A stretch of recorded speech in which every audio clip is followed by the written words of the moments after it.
Hey, you want to do your introduction? My introduction? What's up, YouTube? What's up, YouTube?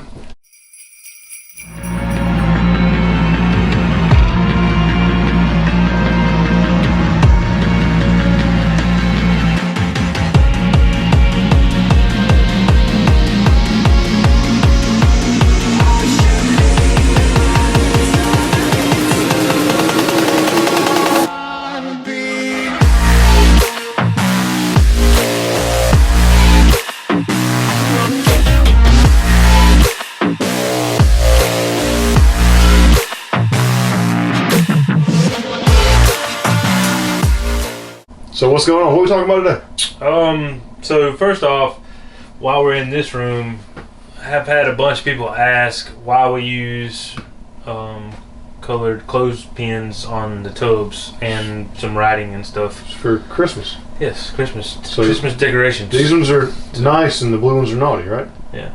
So okay. But on a real note, we have a computer system that everything goes into. As far as the breeding and what's going on in this room. But I tried using just the computer system and I don't like it. I like to walk into our room and know exactly what's going on in each tub. So not only do we keep up with it on the computer, but these are just visual references for me. So anything that has a green on it means these females are being bred, currently being bred. Green means go. Green means go. Exactly. So what we have here, like this particular girl is a black pastel girl. That's all she is. Breeding her with both the Inchy Confusion male and the Inchy Cypress Het Desert Ghost male. So her last breeding date was December 6th. So I know when I walk in here and it's getting close to January 6th, then we need to stick them in there. Then I need to stick a male back in there. When you got two, are we sticking two males in there at the same time? Nope. I'll rotate them. Rotate them in and out. So I use stickers for mine. Yep, and that's fine. Everybody has something different. This just works easy for me, and it's a visual reference, so I know what's happening inside this tub. And is this dry erase? That's just a dry erase. You can use a Goo Gone or hand sanitizer, even will actually just wipe it right off. Well, that's awesome. So this is just a visual reference as to what's going on here. If there's a blue, that means there's a male in here. So when I come in the morning or later in the afternoon and I just want to see if I got any locks, I know where each one of my males is that I just put in, so I can go straight to that tub instead of having to look on the computer to see where I put each male. Yeah, and then you'd be like tub 3, row 14, you know, Yep. So sometimes a visual reference as to what is going on. Sometimes old way's better. Yep. What does red mean? Red means stop. Okay. She's done. So she ain't doing no more. Nope, she's ovulating. This is actually one for the day. Yeah. This is one we done the GHI Mojave. Yeah. I thought was starting to ovulate. Yep, she's ovulating. So that's awesome. She's done breeding. So and as you do this, let me put these scissors down before I stab Craig. Yeah. As you do this, you just learn what works best for you. I really tried to keep everything nice and neat on the tub, so when we're filming in here, we don't see all this. But honestly, as bad as I don't really like visually the way it looks sometimes, it's what works for me. So it is what it is. It is what it is. So our computer system works great, but visually I like to see what's going on. Same. And this is how it works. So that kind of explains a little bit about how I use colors and writing to explain this. When you see the black on the left hand side of the tub is the males that I'm using. The red means the last time they locked up. Green's for go for breeding, red stop for breeding, and blue is male. I mean, that's pretty simple. Pretty simple. It's a whole lot easier than my method. I'm gonna switch to this. But the computer system works great, and obviously feeding and things like that have to be kept up in the computer system. But just for general walking in here and seeing what's going on, this is what I like to do. So to each their own. I actually kind of stole this idea from a friend of mine, Eric Walsh, down at Monster Morphs, and he uses clothespins. I don't remember exactly why he uses them, but I stole his idea from the clothespins and basically converted it to a way that I personally like. Clothespins are easy. Yeah, they're easy. They're cheap. Buy them off Amazon or eBay for. I saw somebody uses It's not. It's like the one paper stacks. The paper stacks. Somebody uses the paper stacks. I think I can't remember who it was. It was somebody on YouTube. Somebody out there in the YouTube world. Somebody uses those. I've seen people use the metal magnetic things, and they have these, and they flip them and everything. I think that was Mutation Creation does those. So it's to each their own. Whatever works good for you. Exactly. What works good for y'all down there?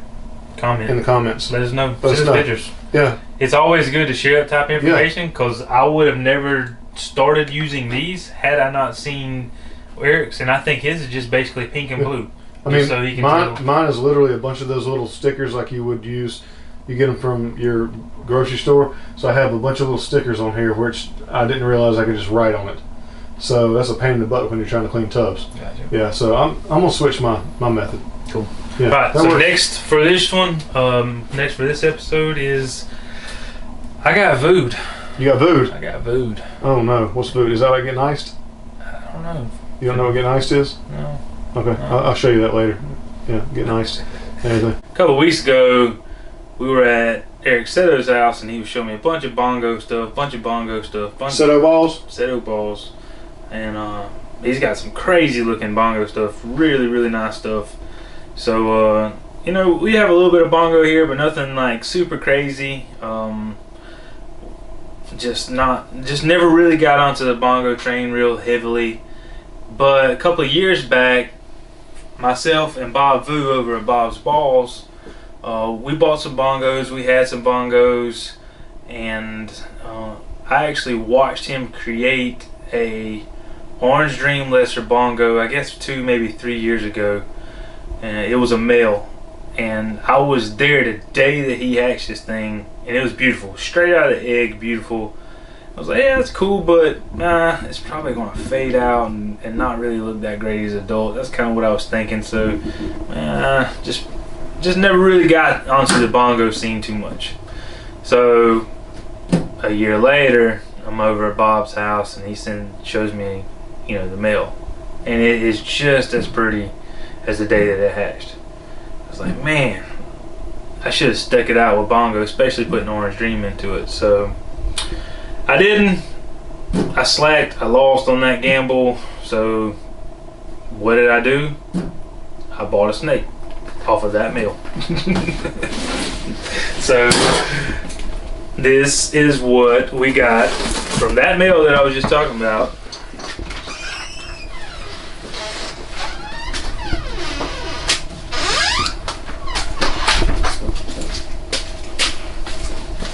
Slight interruption. Mm-hmm. So out of that Orange Dream Lesser Bongo male that he made, that I watched crawl out of the egg,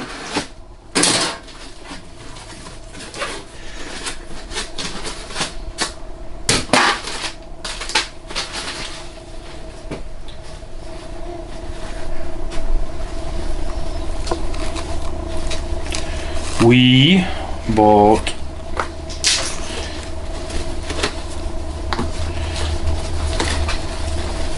as close to that as we possibly could get.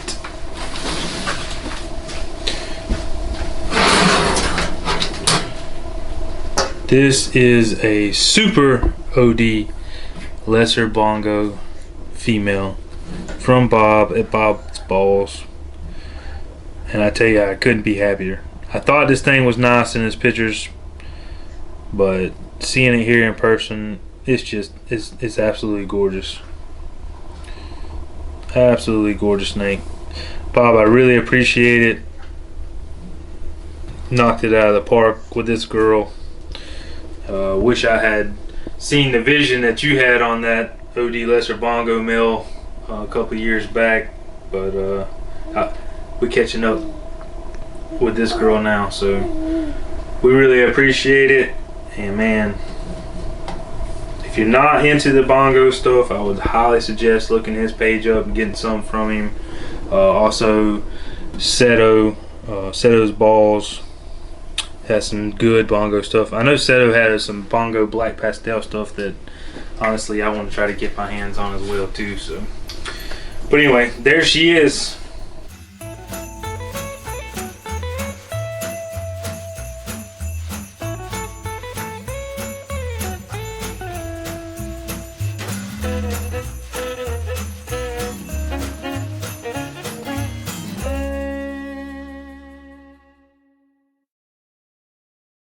So that was a bongo Bob had, and I've seen a couple bongos here and there. Can you explain to me what a bongo is? Well, Bongo, honestly, it's kind of like a lot of other jeans. It's one of those jeans that's not really super great by itself, but when you start mixing stuff into it, it gets really crazy. Sure. So this is a Bongo. You don't want none of this. This baby will kick you. You don't want none of this. So this is a Bongo Fire Inchy. Okay. And she is available on our Morph Market page and our website. www.hardwiredexotics.com. Just throwing that out there. Morph Market is I don't know what it is. I don't know what it is either. Hardwired Exotics on Morph Market. Yeah. So, but Bongo is a pattern mutation. When it originally came out, a lot of people thought it was very similar to Cypress. Okay. So it's a complete pattern mutation. It does brighten the animal a little bit from what I've noticed. So just really, I don't have any regular bongos to show. Right. So just get on Google and try to look it up yourself. But what I have noticed, Fire, Orange Dream, Lesser, Inchy, those particular jeans there look really good with it. I know there's been some Bongo Cypress combos made, but people's not showing the pictures on them yet, so I'm not sure how those turn out. But it's really cool. Like I've already stated, Eric Seto at Seto Balls has got a lot of Bongo stuff. Bob at Bob's Balls got a lot of Bongo stuff. So get on there and check some of their stuff out. Yeah. I'm beginning to wish I had kept more from a couple of years back, but I can't keep everything. We can't work with everything, so that was just one of the projects that I didn't think would take off as much as it has, and I was wrong. You know, I definitely not scared to admit when I'm wrong about something. So get to it, guys. You wanna make some good stuff. Bongo is definitely a great gene to have. So, there you go. You trying to get feisty? Yeah, I hear you over there breathing hard like you got asthma. She just ate, but apparently she is. You want some of this? She's ready to eat again. You want some of this, little snake? I didn't think so. Thanks for watching our Daddy's channel. Make sure you subscribe.